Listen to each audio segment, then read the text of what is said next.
Okay, welcome back. In the last episode of the docu-interview series of Jazz 2025, I got to interview a jazz enthusiast. That's Wendell Hollins.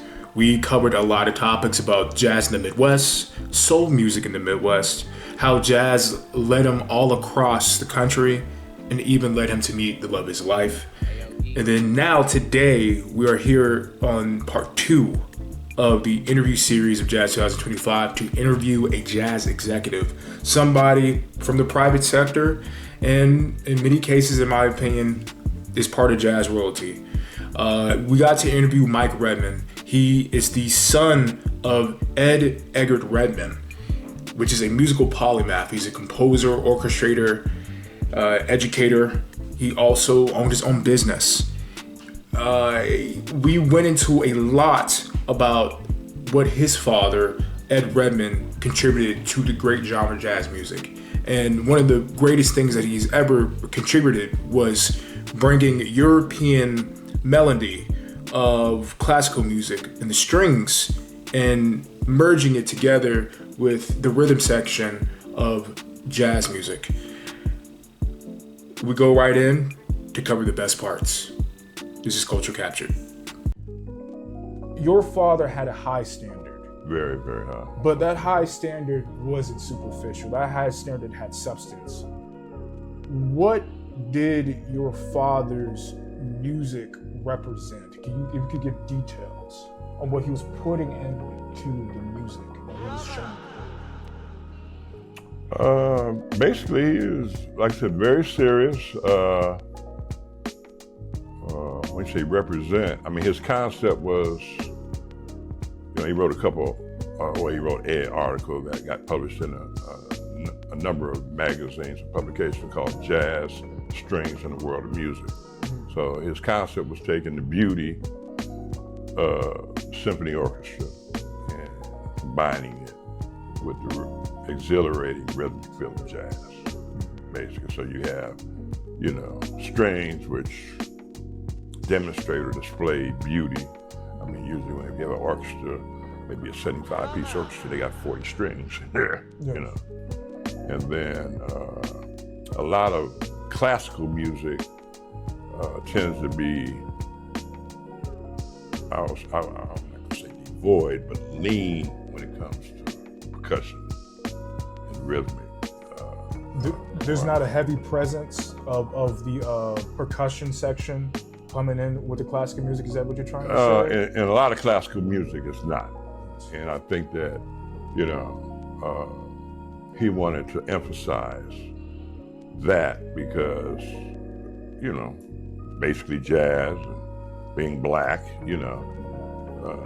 rhythm, dance, even back in the day, jazz, jump blues and all that, they were dancing. I mean, Duke Ellington and Count Basie, I mean, all that, people were dancing to that music.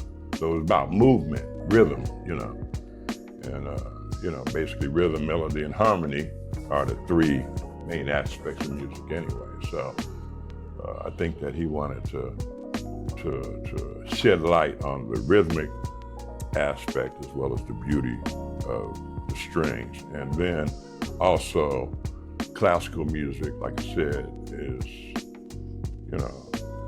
hyped as, coming from Europeans, but jazz is a true American art form. Which came from American. Basically New Orleans, which was again amalgamation of French, Creole, and black, coming together. The funerals down there are very popular in terms of second line, drums and the rhythm and stuff like that. So, but jazz is a true American art form. So, in a sense, you could say jazz is classical music to most blacks. Kind of thing. Yeah. So his thing was they take the best of both worlds and put them together, and like man and woman having a baby, having a new creation. Totally understand that. So the way I compare it now to like the hybrid cars, like, the Priuses or whatever, Part-time they're running on gas, part-time they're running on, the electrical, yes. but they getting 50 miles to the gallon, where most cars only getting 20 to 25 miles to the gallon. So, does it pay to get a college degree in music? This was the first question in the abstract scholarly article by James B. Bailey, Sean R. Smith, two co-workers that work in the Department of Economics for Providence College. They answered this question by giving us the article Music Majors and Musician Income, which was published on August 23rd, 2024. They state their answer through the statistics through a quote by saying that musicians are 4 times more likely than the average worker to be self-employed, and the musicians who work 13.7 hours per week less than the average worker. But musicians who work music majors raise their incomes by largely working more, averaging 5.7 extra hours of work per week compared to non-majors that's majoring in music. And 10.2 percentage points are more likely to be employed if they major in music and always having a steady income and steady work in music. Mike Redmond goes into detail as well about how his father, being able to have the benefits of getting a musical education, let him always be busy at work doing some type of job in music. I'm gonna be honest. Today, my generation, I'm Gen Z, born in 2000, first wave Gen Zer. And a lot of artists that are either millennials in the 90s, a lot are not educated. Well, not a lot, but some aren't educated on music. And they can't go to different degrees in the musical universe if they don't have the basics of music theory. And it seemed that your father was also a wizard, and it made him better in a way, and also a better producer in a way, because he had music education in his toolbox. Yeah, well, the education came by several different sources. One, he had a father. My grandfather was an accomplished violinist and wanted to be a symphony violinist, but because of the area he came up in, they wouldn't allow blacks to be in orchestras at the time. So what was that area? that was like in the 40s and 50s. 40s and 50s. Was this in the South or the East Coast? Well, they were in D.C., which was considered the South, or the Southeast, I guess. But because of segregation and Jim Crow, they weren't allowed. Matter of fact, you had people like David Baker, who was a very well-known teacher. He ended up becoming the person who put together the jazz department at Indiana University. And, they told him that he auditioned. He was a trombone player, and he auditioned, and they told him, he was the best trombone player they ever heard, but they couldn't hire him because he was black.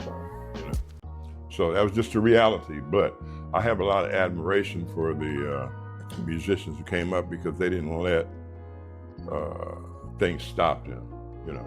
They would find, they were very creative. They'd think outside the box, and they would do things to, make things happen in spite of, that's discrimination and segregation. That's a very good pivot into the next topic. I'm very aware of being black in America, because I was raised by a mom and a father born in the 50s. Respectively being from, Jacksonville in the Midwest and Cincinnati, Ohio. Okay. In your own experience as a son looking up to your father, was your father ever vulnerable with the family about what he went through?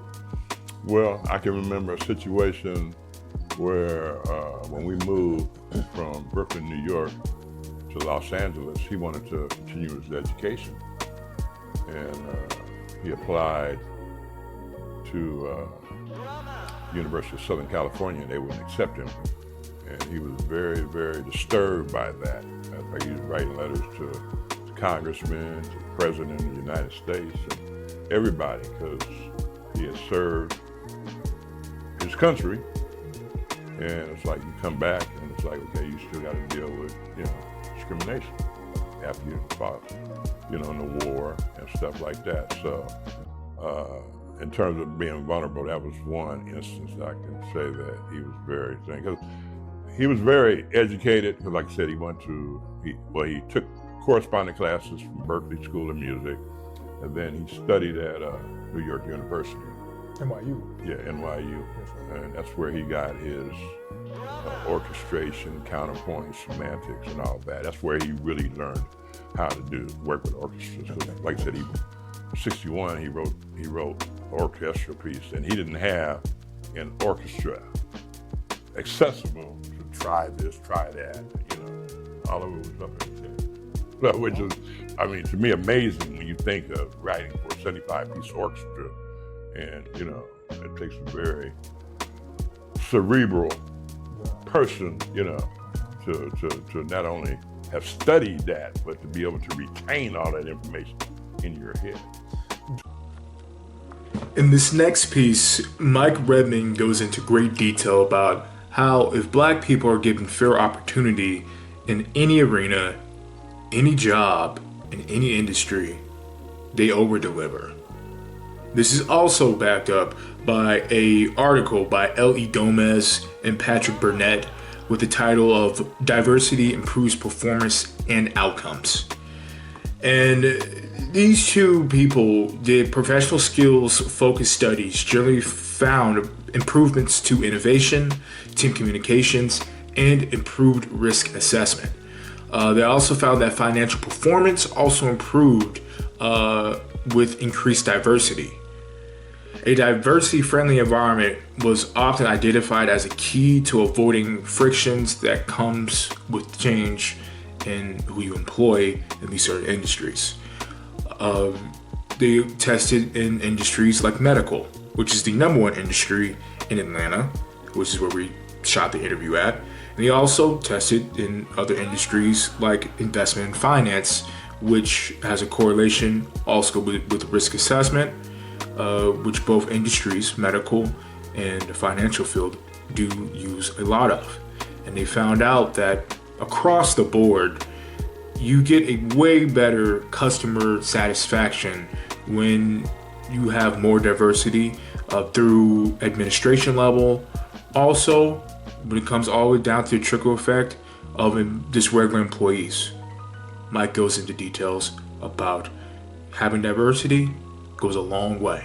The classical music. What's funny is, all the Black musicians, because of school and stuff, they learn classical music anyway, But it's like, so they learn classical, and then they usually, when they get older, like teenagers or whatever, adolescents, they may gravitate more towards jazz, because that's where the opportunities are for them. They need to work, they need to provide for their families and stuff like that. Like I said, even today, it's less than 2% of the musicians in symphony orchestras are Black. We make up 12% of the population, and less than 2% are Black. So, it's almost like saying there shouldn't be taxation without representation. But we're getting taxed, we're not being represented fairly. And I think it's because, just like with golf with Tiger Woods or tennis with the Williams sisters, we usually excel when we are given a chance to contribute and partake in certain things. And I think that there's a fear there that we will come in and take over. Yeah. Because when you look at all other aspects of music, whether it be country, jazz, R&B and stuff, it's almost like the National Football League or the NBA, they started out being all white, and then they got integrated, and now predominantly most of the players, or at least a large percentage of the players are Black. Now, we are at personally my favorite scene throughout the whole interview.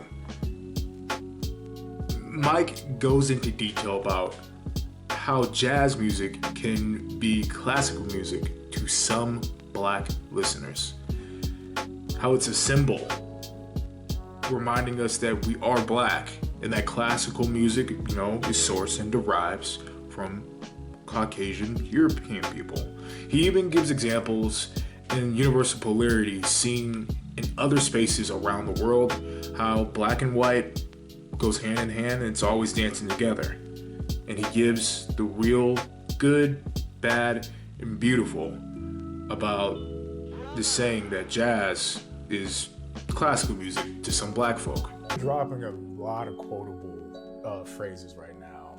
I do want to circle back to one phrase that I would love for you to unpack so the audience can understand what you mean. You said earlier in our conversation that jazz is black classical music. Yeah. Can you go deeper? Yeah, I mean, basically, again, we live in a system of white supremacy, and angel food cake is vanilla. Devil's food cake is chocolate. Black and white. So, yeah. I mean, in some instances, that can be reversed, like what I was in the limo business, black limos, and black robes for the judges, So, I mean, that's not 100% that way, but normally, the whole thing, even when 1776, when they wrote the Declaration of Independence, black people weren't even considered human beings. We were 3/5 of a person. We were chattel slavery. And I say that because next year is 2026, which is the 250-year anniversary of the Declaration of Independence. And most people, black people, a lot of black people don't really give a lot of credence to 4th of July or the 250 year. They had the 200, and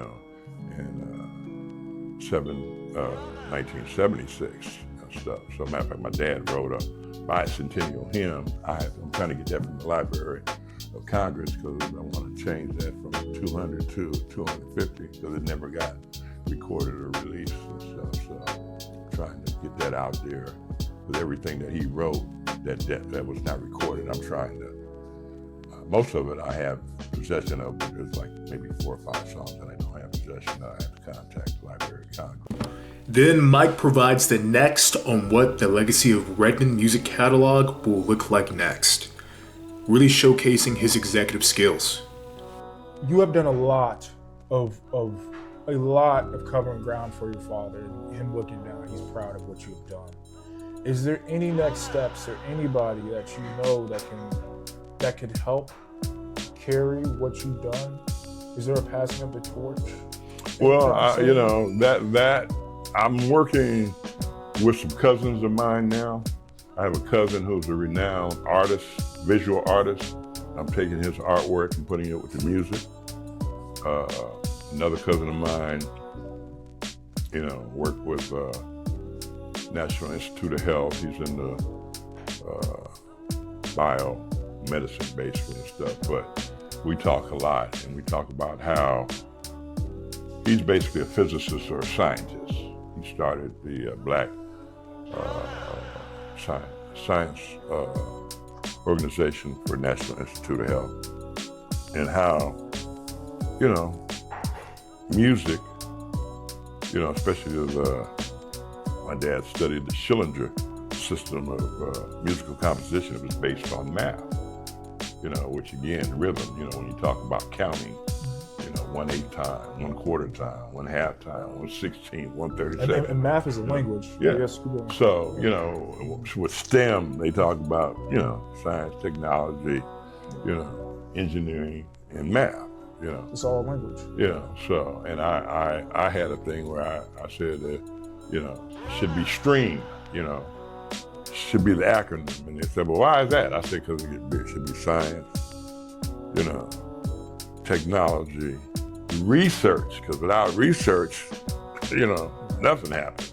So science, technology, research, engineering, math, and then I had stream 2, because I would have had 2 M's. I would have math and music separately, which, you know, when you talk about music, like I said, music is math in terms of the counting and the rhythm and stuff like that. But I think it's strong enough where you could separate it and say, okay, you got math and you got music. Yeah. And I came up with stream 2, you know, to the second power, basically. So not to confuse the, you know, because they have things where I haven't seen stream, I've seen STEAM, you know, science, technology, engineering, arts and math, which, you know, music is arts too, you know. But I would say stream, you know. Yes, sir. That stuff. So again, it's just being creative and taking something and trying to expand it or cause it to evolve and, you know, come up with a more technical or more accurate description of it, you know. So that's all about the creative process, being innovative and stuff like that. So, Yes, sir. yeah. Sir, it has been a wonderful time. I'm glad we got to unpack what you do and also what your father, Ed Redman, has done for the world.